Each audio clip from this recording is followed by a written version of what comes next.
sebenarnya melaporkan inisial SS. FS.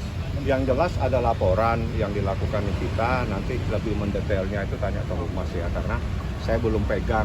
Setelah ditandatangani itu kalau nggak salah dipegang sama stafnya Niki bukti laporannya, jadi harus saya baca dulu. Yang jelas ada dugaan tindak pidana pencemaran nama baik yang menimbulkan kerugian. Seperti apa itu berasal dari postingan, ada postingan-postingan, dan juga ada 2 laporan polisi yang dilakukan sama Niki. Dan itu yang laporan polisinya itu dua-duanya terkait dengan dugaan tindak pidana pencemaran nama baik yang menimbulkan kerugian. Seingat saya menerapkan undang-undang yang terbaru tahun 2024. Nah, Niki lapor sekitar jam 3 kalau nggak salah, jam 2, jam 3 sama saya. Nanti saya cek lagi. Tapi setelah itu dia langsung kita menandatangani berita acara. Kita minta supaya dilakukan penundaan karena Niki dia tunjukkan dia ada tiket, dia harus terbang saat itu juga. Kita minta maaf, minta izin kepada pemeriksa, mohon kami dikasih waktu, karena kalau ini dilakukan pemeriksaan langsung pasti Nikinya tidak bisa terbang karena dia lagi menjalankan tugas dan kewajiban dia sesuai pekerjaannya. Akhirnya disepakati Niki membuat tanda tangan untuk diperiksa dalam minggu ini. Jadi bisa, kalau hari ini nggak mungkin besok atau Jumat. Saya belum tahu apakah Niki sudah di Jakarta. Yang jelas kemarin itu langsung ke bandara. Ada 2 laporannya, satu terkait dugaan tindak pidana sama pencemaran nama baik dengan postingan-postingan. Satunya lagi juga sama dengan postingan-postingan. Jadi saya tidak boleh terlalu mendetail. Yang jelas yang dilaporkan itu dalam lidik. Berapa orang Bang dalam 2 laporan tersebut? Dalam lidik. Dalam lidik terlapornya. Inisialnya Bang, inisialnya Bang. Dalam lidik itu nggak ada inisial. Itu tergantung nanti bagaimana proses penyidikan. Jadi dalam lidik itu bagaimana penyidik, karena itu bisa kemana saja yang terkena dengan persoalan itu. Itu namanya proses dalam lidik. Kalau dalam lidik itu nanti akan dicari nih, ini diposting siapa, disuruh siapa dan sebagainya. Nah, ini saya kasih keterangan singkat, Anda sudah bisa paham nih. Diposting, nanti yang diposting itu akan dicari. Anda mau posting disuruh siapa. Nah, inilah prosesnya dalam lidik. Sumber utama atau peran utamanya sendiri siapa Bang? Udah, nanti tanya penyidik lah. Artinya akun atau seseorang Bang yang dilaporkan Bang? Kan dalam lidik. Akun atau seseorang? Nama baik itu kapan Bang?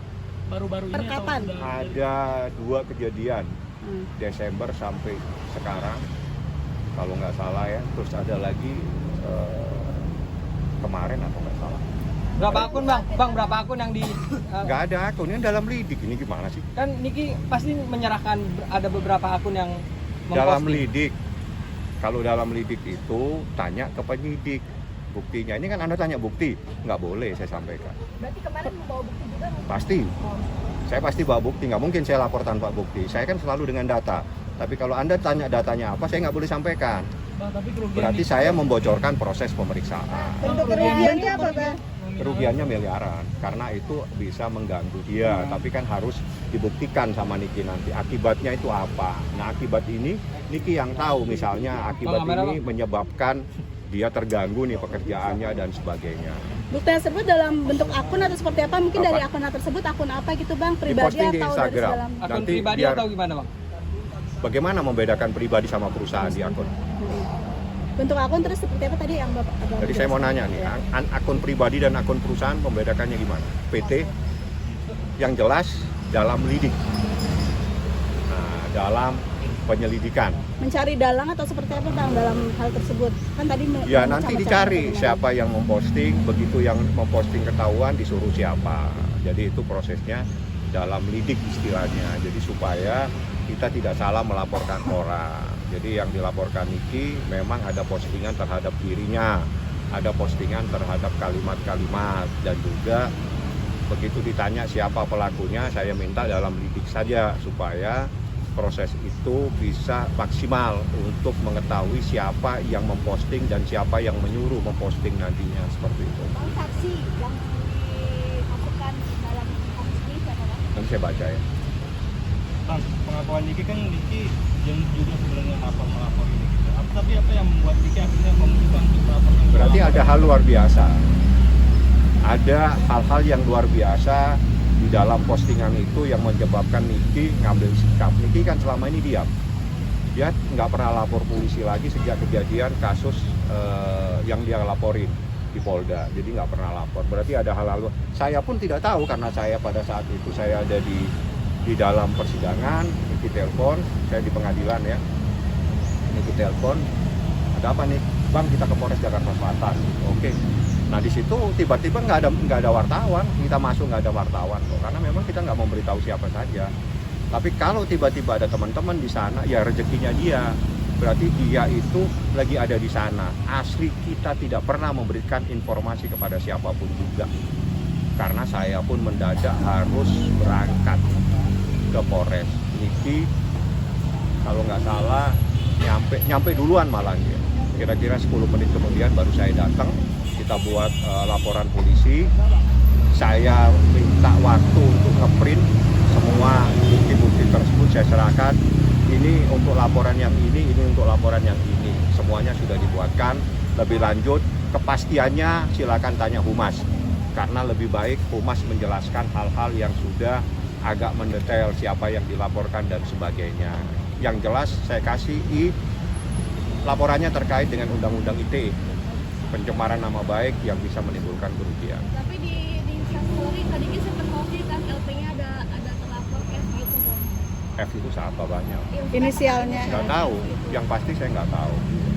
Karena kan bukti laporannya kan harus dibaca. Salah nanti repot saya. Dan pihak F juga sudah berkomentar di media sosialnya gitu Bang, Siapa? merasa pihak S, FS S. tersebut. Di dalam LP-nya kan harus dibaca dulu. Humas yang tahu, coba tanya Humas. Karena Humas itu bekang, saya kan harus ambil lagi dokumen sama Niki. Karena itu begitu tanda tangan Niki saya serahin ke dia, Niki berangkat ke atau kemana ya, ke Jogja atau kemana, Balikpapan. Pokoknya saya nggak tahu persis yang, Bang aku mau berangkat nih Bang. Ya udah nih, kamu berangkat tanda tangan di sini ya, supaya kita nggak salah semua nih bahwa kamu minta waktu karena kamu ada pekerjaan. Apa buktinya ini loh, saya ada penerbangan tiket. Jadi setujui sama penyidik di situ. Jadi Niki minta waktu. Nah waktunya ini yang saya belum dapat konfirmasi secara pasti. Nah ini sebentar saya tanya Niki bisa nyari apa, nanti saya sampaikan. Kalau nanti Niki menyampaikan kepada media bahwa dia akan hadir di Polres Jakarta Selatan, silakan hadir semua rame-rame, nggak ada masalah. Tapi saya kalau akan menginformasikan, besok Anda silakan datang ke Polres Jakarta Selatan, cari informasi kelanjutan laporannya Niki terhadap seseorang di sana. Ya.